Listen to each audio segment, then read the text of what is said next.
मैं अगली बड़ी खबर की ओर जा रहा हूं क्योंकि ये देश में एक बड़ा मुद्दा दलितों के खिलाफ अपराध का बनता जा रहा है।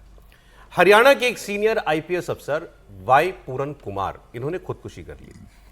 हम बात करें कि इन्होंने खुदकुशी की, उसके पीछे वजह क्या थी। आपको ये जानकर हैरानी होगी कि इन्होंने एक जो सुसाइड नोट लिखा है, उस सुसाइड नोट में इन्होंने हरियाणा के डीजीपी, चीफ सेक्रेटरी, एसीएस, कई और आईपीएस अधिकारी, पूर्व अधिकारी, एक एसपी, सबका नाम लिया है। इन पर इन्होंने एफआईआर, इनकी पत्नी ने दबाव बनाया कि इन पर एफआईआर होनी चाहिए। सब पर एफआईआर की गई है। तब तक उनका परिवार जो है पोस्टमार्टम भी कराने के लिए तैयार नहीं था, लेकिन जब एफआईआर हो गई तो उनका परिवार अब राजी हो गया है। पहले सेक्टर 16 चंडीगढ़ के डॉक्टर्स की टीम पोस्टमार्टम करने वाली थी, लेकिन परिवार ने इससे इनकार कर दिया था। अब चंडीगढ़ पीआईजी के डॉक्टर्स पोस्टमार्टम करेंगे। आईपीएस पूरन की पत्नी ने जो आरोप लगाए हैं वो बहुत सारे सवाल खड़े करते हैं। हरियाणा के डीजीपी शत्रुजीत कपूर समेत 14 अधिकारियों पर एफआईआर है। जिन अधिकारियों के नाम इस सुसाइड नोट में लिखे थे, सबके खिलाफ मुकदमा हो गया है। इसमें रोहतक के एसपी नरेंद्र बिजारनिया का भी नाम है। आईपीएस पूरन खुदकुशी केस में किन किन अधिकारियों पर एफआईआर दर्ज है आपको बता दें। डीजीपी शत्रुजीत कपूर 1988 बैच के आईएएस है।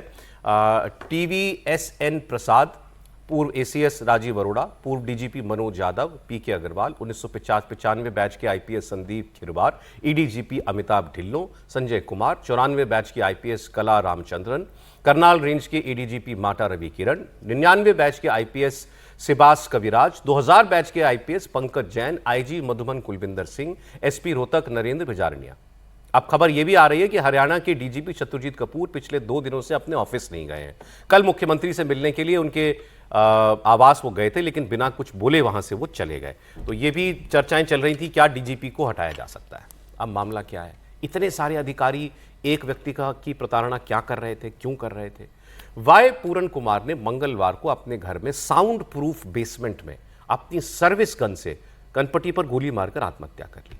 खुदकुशी से एक दिन पहले 6 अक्टूबर को उन्होंने अपनी वसीयत तैयार करवाई, जिसमें अपनी सारी संपत्ति उन्होंने अपनी पत्नी, जो आईएएस अफसर है, अमनीत पीर कुमार, उनके नाम कर दी। उसी दिन उन्होंने आत्महत्या का नोट लिखा और अपनी पत्नी को भेजा। और आप जानकर हैरान रह जाएंगे कि घटना के समय अमनीत पी कुमार जापान में मुख्यमंत्री नायब सैनी के साथ एक सरकारी प्रतिनिधिमंडल में शामिल थे। जब उन्होंने नोट देखा अपने फोन पर, पति का सुसाइड नोट, तो उन्होंने 15 बार कॉल किया, कोई जवाब नहीं आया। फिर उन्होंने अपनी बेटी को कहा कि जाकर के अपने पिता को देखो। वो गई बेसमेंट में, तो उन्होंने देखा कि उनके पिता की मृत्यु हो चुकी थी। उन्होंने फिर बाद में पुलिस को बुलाया। तो ये अभी तक जो है इस मामले में चल रहा है। इस पर एक दूसरा पहलू है कि अभी तक इस पर जो है केवल पुलिसिया कार्रवाई हो रही थी, अब पॉलिटिक्स भी हो रही है। राहुल गांधी ने इस पूरे मामले में बीजेपी और आरएसएस को जोड़ दिया है और सोशल मीडिया पोस्ट पर उन्होंने लिखा है कि एक आईपीएस की आत्महत्या इस गहराते सामाजिक जहर का प्रतीक है जो जाति के नाम पर इंसानियत को कुचल रहा है। इन आईपीएस अधिकारी को उनकी जाति की वजह से अपमान और अत्याचार सहना पड़ा था। ऐसा इन्होंने दावा किया भी है अपने सुसाइड नोट में कि इनको इनकी जाति की वजह से प्रताड़ित किया जाता था। अब मामला ये एक बड़ा गंभीर मामला सर्विस से रिलेटेड भी है और फिर उसके अंदर ये राजनीति भी आ गई है। सर बहुत गंभीर मामला है। मैं बल्कि देख रहा हूँ कि कहीं पर राजनीतिक चुप्पी है, कहीं पर राजनीति हो रही है। दोनों मसले इस पर चल रहे हैं, लेकिन एक गंभीर मसला जो हमारे सोशल कन्फ्लिक्ट को बताता है। हालांकि इसमें 2 बातें हुई। एक बात और चर्चा हुई कि ये सुसाइड हुआ, उससे पहले ये घटना हुई कि उनके अधीनस्थ जो एक कांस्टेबल थे, उन्होंने कोई करप्शन का चार्ज लगाया और बताया गया कि उससे परेशान होकर उन्होंने ये किया और उस वजह से वो कह रहे हैं ये सारी एक्सरसाइज या जो कॉन्स्पिरेसी है इन सीनियर ऑफिसर्स ने। ऐसा छपा है कई जगह पे, इनको लगा था कि ये दाग मुझ पे भी ना लगे। हाँ, तो वो है।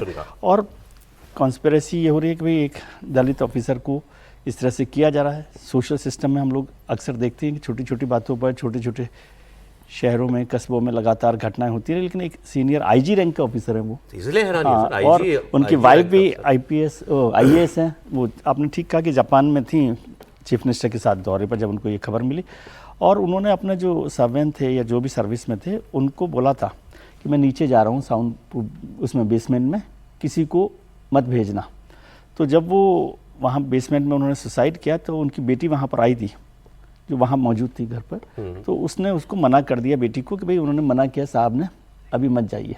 लेकिन जब उनकी पत्नी का फ़ोन वहाँ पर बेटी के पास आया तब वो नीचे गई है, वहाँ हुई है। लेकिन ये सवाल हमारी सामाजिक चिंताओं का भी है कि क्या एक दलित ऑफिसर पर इस तरह की घटना हो रही है, और अगर ऐसा हुआ है कि दलित होने की वजह से उन पर ये कॉन्स्पिरेसी की ऐसा गई और है, कई काफी लंबा चौड़ा सुसाइड नोट और लिखा 8 है पेज का उन्होंने। सुसाइड नोट लिखा है, तो इसका मतलब ये इसको ऐसे खारिज नहीं कर सकते। सर आप देखिए, कहें तो कि साहब नहीं, वो खारिज बिल्कुल नहीं, पूरी जांच होनी चाहिए। मुख्यमंत्री मैं ने इसकी politics आश्वासन पे भी नहीं दिया जा है रहा कि हम कि पूरी politics जांच क्या है। करेंगे। स्पेसिफिक आरोप उन्होंने लगाए हैं कि मुझे जो ऑफिशियल अकोमोडेशन नहीं दी जा रही थी, गाड़ी मेरी को- गाड़ी गाड़ी को को हटा लेवल- दिया गाड़ी गया को था, लेकर मुझे भी कहा। ह्यूमिलिएट किया जाता था और सिलेक्टिवली मेरे को सर्विस रूल्स मेरे ऊपर लगाए जाते थे। तो बहुत सारे स्पेसिफिक आरोप जो हैं उन्होंने इस तरह से उसमें लगाए हैं, और इसकी जांच तो ज़रूर होनी चाहिए कि आखिर क्या उन्हें प्रताड़ित किया जा रहा था कि नहीं किया जा रहा था। और उनकी पत्नी ने एक और इस वक्त ऑब्जेक्शन उठाया। उन्होंने ये कहा है कि एफआईआर जो दर्ज की गई उसमें जो नाम लिए गए हैं वेरियस ऑफिसर्स को, वो ठीक ढंग से नहीं लिए गए हैं और उसको डाइल्यूट किया गया है। FIR उनकी धाराओं को भी तो ये डाइल्यूट किया धाराओं को गया। डाइल्यूट किया गया। तो ये सारे आरोप भी हैं। तो ऐसे में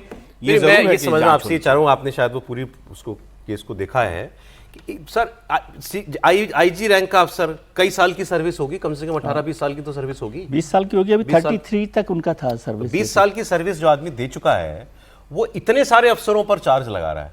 अब या तो वो कोई ऐसा अपमान वो सहे जा रहे थे पूरी सर्विस के दौरान, देखिए, मैं सरकार में लेकिन रह चुका कोई इमीडिएट रीजन तो रहा होगा ना। मैं सरकार में रह चुका हूँ। जब किसी को तंग किया जाता है तो इसी तरह से तंग किया जाता है कि कुछ अफसर मिल जाते हैं और वो मिल के फिर तंग करते हैं कि उनको जो चीज़ें सुविधाएं फिर मिलनी उससे- चाहिए उनको रोक देते हैं, उनको एक तरह से ह्यूमिलिएट करते हैं, पोस्टिंग में ह्यूमिलिएट करते हैं, घर देने में लेकिन humiliate यहाँ तो करते हैं। कास्ट का मामला आ गया ना सर, कि उनकी humiliate- जाति की वजह से उनको मैं कह रहा हूँ जब नीचा तंग दिखाया करते जाता हैं, था। वो किसी भी वजह से तंग कर रहे हो। अब इनको जाति की वजह से अगर तंग किया जा रहा था तो भी इसी तरह से किया जा रहा होगा।